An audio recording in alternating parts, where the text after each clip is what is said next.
Bonjour et bienvenue sur Boulevard BD. Aujourd'hui, le pays de la nuit. Derrière Bételgeuse, dans la constellation d'Orion, un vieil isobloc 54, vaisseau de transport de marchandises, donne des signes de grande fatigue. Ron pilote, Sylvie est agent commercial, George est le patron. Traversant une ceinture d'astéroïdes, la navette subit des avaries. Il va falloir se poser le plus rapidement possible. La planète Erebus est à 3 jours de voyage. C'est loin. Caltus est beaucoup plus proche, à 8 heures. Ils vivent des morbons en quasi-autarcie. Les laisseront-ils s'y poser ? De toute façon, pas le choix. Il va falloir faire un atterrissage en catastrophe. Ambiance Twilight Zone, 4ème dimension pour ce nouveau scénario de Rodolphe. Le scénariste met en scène un trio de voyageurs de l'espace échoués sur une planète inconnue. Ils se rendent rapidement compte qu'ils sont observés par une sorte de Nosferatus en volant dans les airs.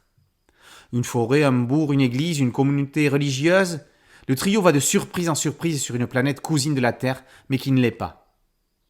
Rodolphe trouble le jeu, semant le doute chez les personnages et chez les lecteurs. Le mystère est constant. La tension est palpable, c'est une vraie réussite, un one-shot comme on aime en lire, simple en apparence mais malin, le genre de livre qui ne se referme pas jusqu'au final. Il y a même une petite ambiance à la Jérémia. Il est juste regrettable que le personnage féminin change de prénom en cours de récit. Annoncée comme s'appelant Sylvie en page 8, elle se nomme Shirley à partir de la page 17. Au dessin, on retrouve Philippe Marcellet, un complice habituel de Rodolphe, un vieux de la vieille, un dessinateur à la carrière non pas dans le style mais dans la veine de celle d'Al Coutelis. Ce genre d'auteur omniprésent depuis une quarantaine d'années, mais qui n'ont malheureusement jamais occupé le devant de la scène. Marcellet adopte ici un graphisme en noir et blanc charbonneux, qui sied parfaitement au récit. Le rapprochant de l'esprit 4ème dimension dont nous avons déjà parlé, cette série télévisée américaine des années 60, dans laquelle chaque épisode démarrait sur fond réaliste avant de dévier vers un fantastique inattendu. Le dessinateur invite le lecteur parmi les rescapés. L'image pleine planche du vaisseau échoué sur Caltus est remarquable. Corbeau noir sur fond blanc, corbeau blanc sur fond noir, une leçon de dessin.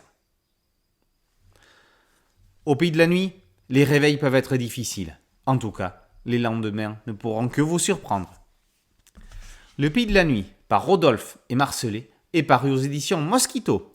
Boulevard BD, c'est un podcast audio et une chaîne YouTube. Merci de liker, de partager et de vous abonner. A très bientôt sur Boulevard BD. Ciao.